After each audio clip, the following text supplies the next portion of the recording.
এটা ছিল আমার জব ওয়ার্কপ্লেস থেকে সবচেয়ে বেস্ট গিফট। আসসালামু আলাইকুম সবাইকে, আশা করছি সবাই অনেক ভালো আছেন।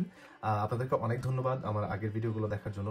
তবে আপনারা কমেন্ট খুব কম করেছেন। আপনারা অবশ্যই কমেন্ট করে আমাকে জানাবেন কোন কোন বিষয়ের উপরে আমি আপনাদের জন্য ভিডিও তৈরি করতে পারি, জার্মানির কোন কোন বিষয়গুলো আপনারা জানতে চান এবং কি কি দেখতে চান। আপনারা যে কোনো বিষয়ে আমাকে প্রশ্ন করতে পারেন। আজকে আমি আপনাদেরকে একটা মজার বিষয় শেয়ার করবো, সেটা জানি না আপনাদেরকে কতটা ইনফরমেটিভ হবে ভিডিওটা, তেমন একটা ইনফরমেটিভ ভিডিও না। আমি যেখানে চাকরি করি সেখান থেকে প্রায়ই আমাদেরকে গিফট দেয়, নানান ধরনের গিফট দেয়। কোনো দিন খাবার দেয়, কোনো দিন টি শার্ট, জ্যাকেট বা এই টাইপের, বা অনেক কলম, অনেক ধরনের গিফট দেয়।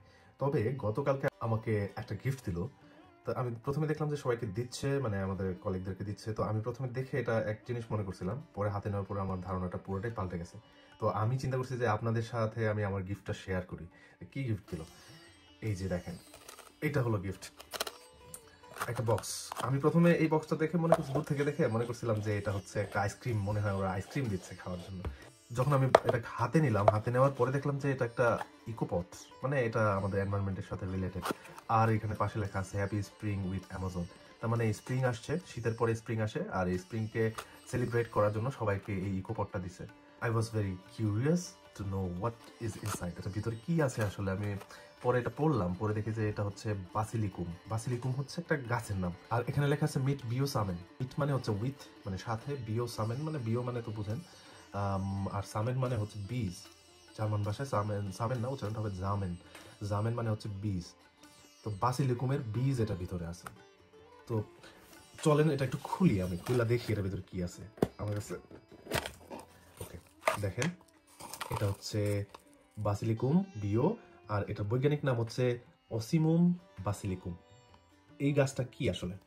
এটা হচ্ছে আমাদের দেশে যে আমরা তুলসী গাছ আছে না, তুলসী গাছ তো সবাই চিনি, যেটা প্রায় প্রতিটা হিন্দু বাড়িতেই থাকে এবং মুসলমান বাড়িতেও থাকে। এটা একটা ঔষধি গাছ, আমরা ঠান্ডা লাগলে যেটার পাতা মধু দিয়ে খাই, মধুর সাথে মিশে। তো এই বাসিলিকুম অসিমুম হচ্ছে একটা প্রজাতি, মানে সাইন্টিফিক নেম অসিমুম বাসিলিকুম। আর তুলসী গাছের বৈজ্ঞানিক নাম হচ্ছে অসিমুম স্যাংটুম, অসিমুম স্যাংটুম। আর এটা হচ্ছে অসিমুম বাসিলিকুম। জার্মানিতে এই গাছটা সবচেয়ে বেশি ব্যবহার করা হয় হচ্ছে তরকারি বা রুটির ভিতরে বা বার্গারের ভিতরে, এটাকে সালাদ হিসেবে খায় আর কি। অথবা আমরা যেমন ধনেপাতা ইউজ করি, ওরা এরকম ধনেপাতার মতো একটা সুগন্ধি হিসেবে ইউজ করে এই পাতাটা, বাসিলিকুম। এটা দেখতে তুলসী গাছের মতোই, তবে একটু ছোট প্রকৃতির হয়। পাতাটা তুলসী গাছের পাতা যেমন একটু সফট সফট কাটা কাটা থাকে, আর এটার মধ্যে কোনো কিছুই থাকে না, এটা পাতাটা একটু ফ্রেশ থাকে। আমি ছবিটা আপনাদের আমার ভিডিওতে অ্যাড করে দেবো অসিমুম বাসিলিকুমের। তো এটার ভিতরে দেখেন কালো কালো অনেকগুলো বীজ আছে। এটার বীজ কিন্তু তুলসী গাছের বীজের মতোই। আর এই বীজটা কিন্তু আমরা যারা মেয়োনিজ খাই, মায়োনিজ, ওটার ভিতরেও কিন্তু কালো কালো যে বীজটা থাকে, এই বাসিলিকুমের বীজ থাকে।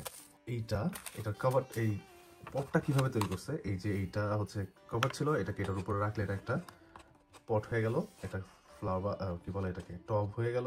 আর ভিতরে আমাকে কি দিছে, ভিতরে আছে হচ্ছে একটা টিকা, ট্যাবলেট।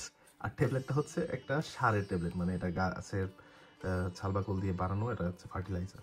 আমি যখন এটার ভিতরে পানি ঢালবো তখন এটা পুরোটা ভরে যাবে, হয়তো বা অর্ধেকটা ভরে যাবে এটা, আর নরম হয়ে যাবে, তখন আমি এটার ভিতরে বীজগুলা লাগাইতে পারবো। তো আমার ফুলের টব রেডি। চলেন আমি এটার মধ্যে পানি ঢালি, দেখি কি হয়।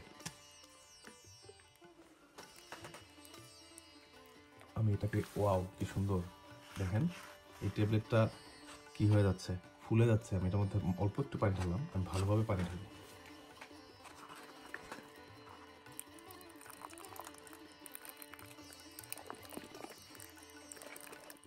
কত বড় হয়ে গেছে, ছোট্ট ট্যাবলেটটা কত বড় হয়ে গেল। হ্যাঁ, আমার মনে হয় আর পানি দেওয়ার দরকার আছে। তো পুরোটা ভরেই যাচ্ছে পুরো, ওয়াও দেখেন পুরোটা ভরে গেল। আরো পানি দিতে হবে মনে হয়।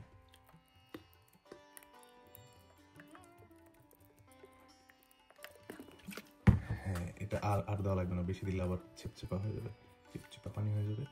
বাস, এবার আমি এই মাটিটার মধ্যে, কি অসাধারণ না সিস্টেম, এটার মধ্যে এখন আমি বাসিলিকুমের যে বীজগুলো আছে ছোট ছোট, এটা দিয়ে দেবো।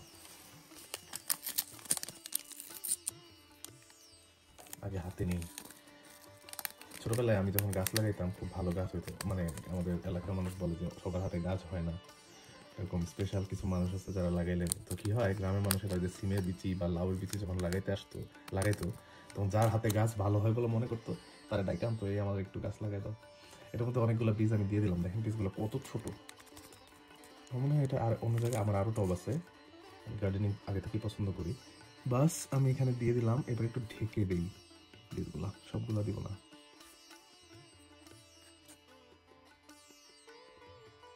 ঢেকে দিলাম।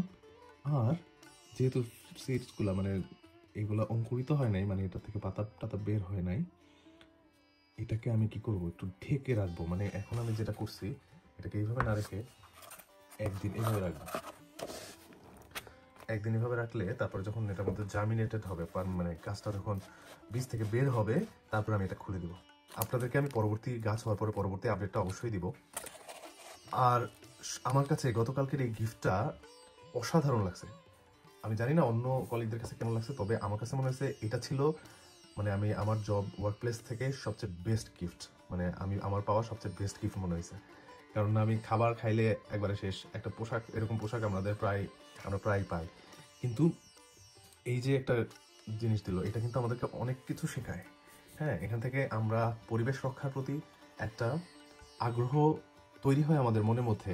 এবং এই যে আমি এটা একটা গাছ আজকে বীজ বপন করলাম, এটার যত্ন নিব, কেয়ারিং শিখাবে আমাদেরকে, এবং এটা ডিসিপ্লিন শিখাবে আমাদেরকে। নিয়মিত এটার পরিচর্যা করতে হবে, অনিয়ম করলে, এটা বেশি পানি ঢাললে, হ্যাঁ, তারপরে বেশি অতিরিক্ত গরম রোদের মধ্যে রাখলে বা অতিরিক্ত ঠান্ডা জায়গায় রাখলে এটা নষ্ট হয়ে যাবে। এই যে আমাকে ডিসিপ্লিন শিখাইলো, এটা আমাকে ভালোবাসা শিখাইলো, গাছের প্রতি মায়া মমতা বৃদ্ধি করলো। হ্যাঁ, তো এই গিফটটা ছিল বেস্ট গিফট মানে আমার জন্য। আমি অনেক ধন্যবাদ জানাচ্ছি আমার কাজের জায়গাকে, যেখান থেকে আমাকে গিফটটা দিয়েছে। আর আপনাদের সাথে আমি শেয়ার করলাম, আশা করছি আপনাদের কাছে অনেক ভালো লেগেছে ভিডিওটা। যদিও এতটা ইনফরমেটিভ ছিল না, তারপরেও যদি ভালো লাগে অবশ্যই আপনাদের মতামত জানাবেন। আর আমি নিয়মিত ব্লগ করার চিন্তা করছি, মানে আপনাদের জন্য বা আমার নিজের জন্যই। আপনারা দেখেন বা না দেখেন, তবে যারা আমার ভিডিওগুলো পছন্দ করেন তারা অবশ্যই আমাকে জানাবেন আমি কোন বিষয়ের উপরে ভিডিও তৈরি করব। আমি কিন্তু যে কোনো বিষয়ের উপরে ভিডিও করতে পারি। জার্মানির, যেমন ধরেন জার্মানিতে আসা, জার্মানির স্টুডেন্টদের অবস্থা, জার্মানির বিভিন্ন প্লেস দেখাইতে পারি আপনাদেরকে। তো বিভিন্ন শহরে গিয়ে গিয়ে প্লেস দেখাইতে পারি। তো আপনারাই আমাকে কমেন্টের মাধ্যমে জানাবেন আপনারা কোন বিষয়গুলো সম্পর্কে ভিডিও দেখতে চান। সবাই ভালো থাকবেন, সুস্থ থাকবেন। আমার পরবর্তী আপডেট এই গাছগুলো হওয়ার পরে আমি আবার দেখাবো, সেটা দেখার জন্য আমার পাশে থাকবেন। তো আজকের ভিডিওটা এখানেই শেষ করতেছি। আল্লাহ হাফেজ।